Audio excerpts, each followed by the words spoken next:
They're very common in the United States, so we're discussing children's allergies. Our guests, Dr. Ankit Patel and Dr. Scott DiVenere. Both are otolaryngology specialists and ENT surgeons with Silver Cross Hospital. This is Silver Cross Hospital's iMatter Health Podcast, where medical experts bring you the latest information on health topics that matter most to you and your family. Thanks so much for joining us. I'm Joey Waller. Hi, doctors. Welcome. Hello, Joey. Thank you. Great to have you with us. So first for you, Dr. Patel, we alluded to it there at the top, just how common are children's allergies in this country and what are they exactly? Yeah, great question. So children's allergies are actually quite common, ranging anywhere from about 20 to up to 40% of kids may experience some level of allergies or allergic rhinitis. And in terms of, what are allergies, essentially what it comes down to is it's the body's kind of dysregulated immune response to things that are normally harmless from the environment, like dust or a tree pollen. And kids are reacting, and they may experience symptoms such as congestion, sneezing, watery eyes, itchy eyes, etc. So more environmental allergy than to anything in particular then, yes? Environmental allergies are quite common, yes.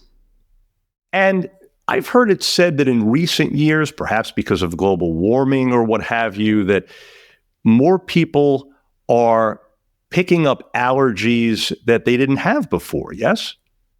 The incidence of allergies is on the rise, and the exact reason is a bit up for debate. Some of it, for a while, was thought to be related to kind of the over cleanliness hypothesis, meaning we were sanitizing everything and kids weren't exposed to germs. And so then their immune systems were almost looking for something to react to.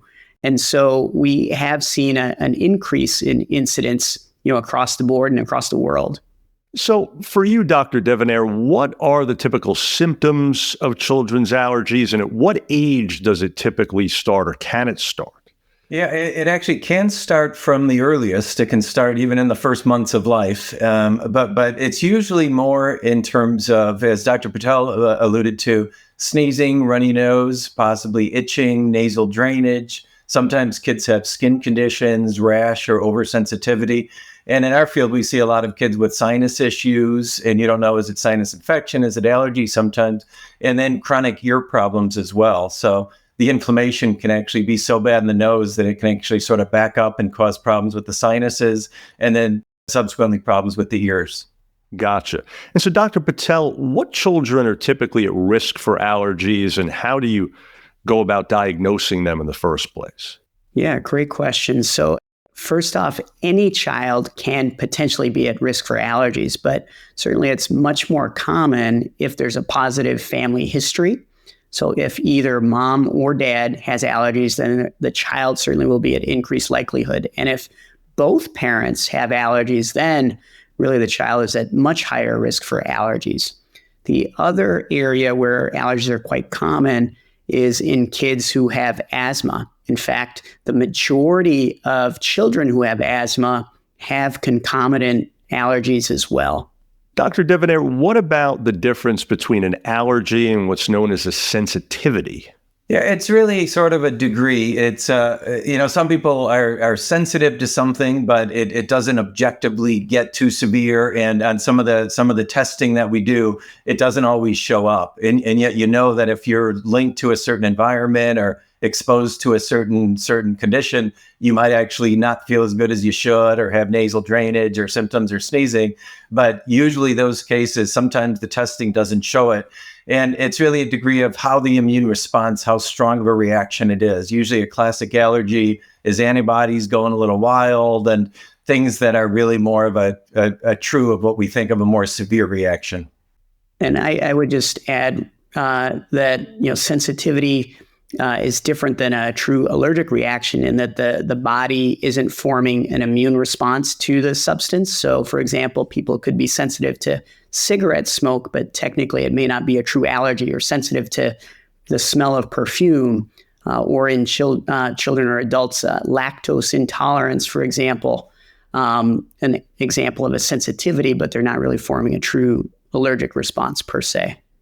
Understood. And Dr. Patel, maybe we can address kind of a misconception or a myth, if you will, here. Do children outgrow allergies? So the predisposition is always there. And, but when kids notice symptoms the most tend to be at younger ages because their immune systems are younger, they're still developing, their bodies are smaller. So if they're breathing in something that's causing nasal congestion, just physically, there's not as much space to deal with these things. And so then they can lead into problems such as tonsil issues, adenoid issues, obstruction, later on sinus infections, just like Dr. DiVenere had mentioned. And as kids get older, in some kids, some of the symptoms may start to reduce, but that predisposition is still there. And many times because we see children and adults, we'll see people coming back later where they felt that they had allergies as a kid. They thought they outgrew them, but really they were always there. It's just that, their bodies became bigger and their ability to tolerate some things increased, but eventually those symptoms returned later. And when you mentioned tonsils and one or two other things there, in a moment we'll delve more into that. But first, back to you, Dr. DiVenere, and how are children's allergies typically treated these days? Yeah, the classic is usually, you go to the drugstore and you go to the over-the-counter section, and oftentimes the two mainstay medications would be an antihistamine. Something that's classic is Benadryl. It's been around forever, still works, but a lot of people are sensitive to that, making them drowsy or feeling foggy or sleepy. So sometimes that's good at bedtime, but not really a good option during the day. And then other options like Claritin, Allegra can work well. But all those just sort of take the edge off of it. And the worry is that they could cause some dryness and they can cause a little drowsiness or alertness issue that may not be quite your 100%. And then sometimes they can combine that with a nasal steroid, such as like a Flonase spray or something along those lines for the nasal decongestion.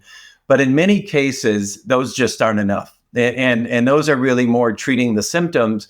And what we've started doing for over 20 years is doing allergy testing, and basically kids tolerate it better than one might expect. For younger kids, we actually write for numbing creams. They come in, they have these little prick tests, generally on the arms. In the old days, it was more on the back, the way allergists did it. Now it's on the arms with the numbed arms where they don't feel anything, and the staff sort of just eases them into it, and they get the results. And based on how reactive those little pricks get, that's how strong of a reaction you have to those things. And so that can test anywhere from dogs and cats and dust mites and ragweeds and pollens and molds, and really all the common Midwest allergies that we all sort of live within.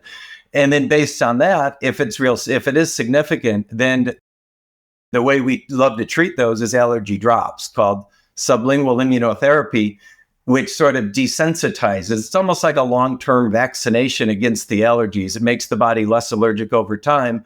And it is a process. It's usually about a 3 to 4 year process on average. And it's a drop that you do under your tongue 3 times a day. And by doing that, you're not just making the symptoms better, but it gives you many years, sometimes a lifetime of benefit afterwards. So it's really more of a way of getting to the root of the problem. So it's really closer to a cure in many cases. Gotcha. Great to hear there. So switching gears, and Dr. Patel has mentioned, what role do tonsils actually play in a child's health? Yeah, so tonsils are, we call them kind of lymphatic processing sites. So they are structures or organs within the body that essentially they're almost like they're filtering in everything that's exposed to that person from, the environment. And, just like the tonsils, there are structures called the adenoids, which sit a little bit higher up, but behind the nose, and do a similar function, essentially. And throughout the head and neck, including lymph nodes, lymphoid follicles behind the throat, there are many of these similar structures that all kind of participate in that filtering and processing process. And speaking of which, Dr. DiVenere, I'm wondering, how often are tonsils removed today? And is it in fact less than in years past? Because it seems like I don't hear about tonsils in kids now the way I did back when I was a kid. True? It depends on one's age. So, but it depends because it has evolved over time. There was a time that probably the peak, as far as I know, the peak was 1959. And at that point, 1.4 million people or kids under 18 in this country actually had their tonsils removed. And things were quite different than the anesthesia, and everything was just a little riskier. And yet 1.4 million people went through that. And then it went through sort of a rebound where people thought, boy, maybe we're overdoing this. And in 1987, it was at a low point of about 240,000 kids actually had their tonsils out. So it was a dramatically different number. And now it's changed where it's somewhere in the 500,000 to 600,000 range. So it's still quite a common procedure. In our practice with our group, we still do it on a regular basis. Probably the thing that shifted the most is that it used to just be for infection. And so back then, 90% of the kids who had their tonsils out, it was for frequency or severity of infection. And now probably 90% of the cases that we do with the tonsils and adenoid is more obstructive issues, things that affect the sleep and things that affect mouth breathing and future orthodontic issues. So the indications have changed. We still treat the infections too, of course, but it's still a common procedure. And in many ways, even though it is common, it's still a little bit underdiagnosed because we see a lot of kids coming in referred by their orthodontist or by their dentist and not necessarily by their general doctor because of these changes in obstructive issues. And, the thought that maybe by addressing the sleep issues when they're young, it's hard to do long-term studies, but no one really knows the impact that could have on sleep as an adult. And so we see a lot of people coming in as adults who wish they had their tonsils out because they were always big, always a source of problem. And it's quite a bit simpler for kids to go through the procedure than it is for adults. And for the record, by the way, that peak time you mentioned back in 1959, that is in fact way before my time. I don't go back quite that far. Few other things. Dr. Patel, speaking of this, when should a parent typically consider seeing an ENT such as yourselves about their child's tonsils?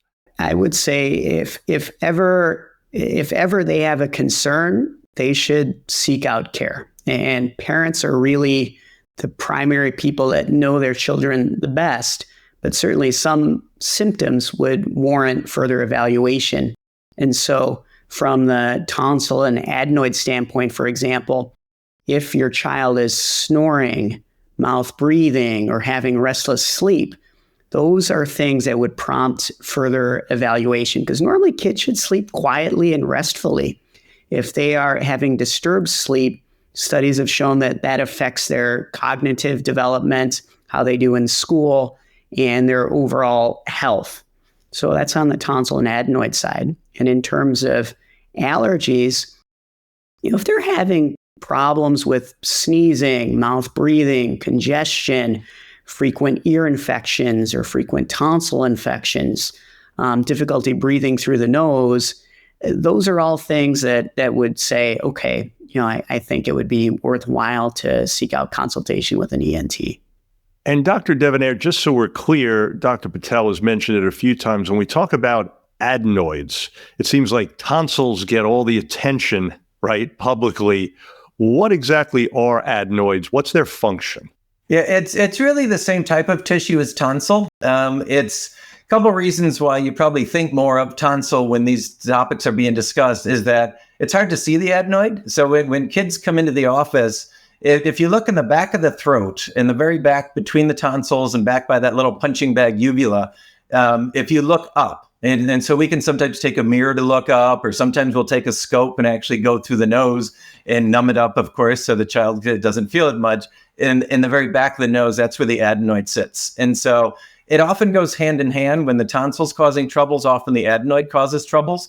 Adenoid specifically can cause sinus and ear issues. And sometimes we will take just the adenoid out or do the adenoidectomy and put in ear tubes or something like that, where it's all sort of at a higher level above the nasal, more sinus type issues. But part of the reason we also think more of tonsils is that when we talk to parents about surgery, almost every child with big tonsils who needs their tonsils out also has adenoid that's bigger than it should be, and we'll often remove that at the same time. But the tough part of the decision about do you do this for your child or not is the recovery. And the tonsil recovery is really the tough part of that. So a child who just happens to need their adenoid out is sort of lucky because that's about 10% the misery of the tonsil recovery. The tonsil recovery is a bit rougher. So we tend to emphasize that when we talk to parents. All right. Another thing that's great to know. Well, folks, we trust you're now more familiar with children's allergies and beyond. Dr. Patel, Dr. DiVenere, valuable information indeed. Keep up the great work. And thanks so much again. Thank you very much. Thanks for having us. Thanks for having us. For more information, please do visit silvercross.org/pediatrics. If you found this podcast helpful, please share it on your social media. Thanks again for being part of Silver Cross Hospital's iMatter Health Podcast.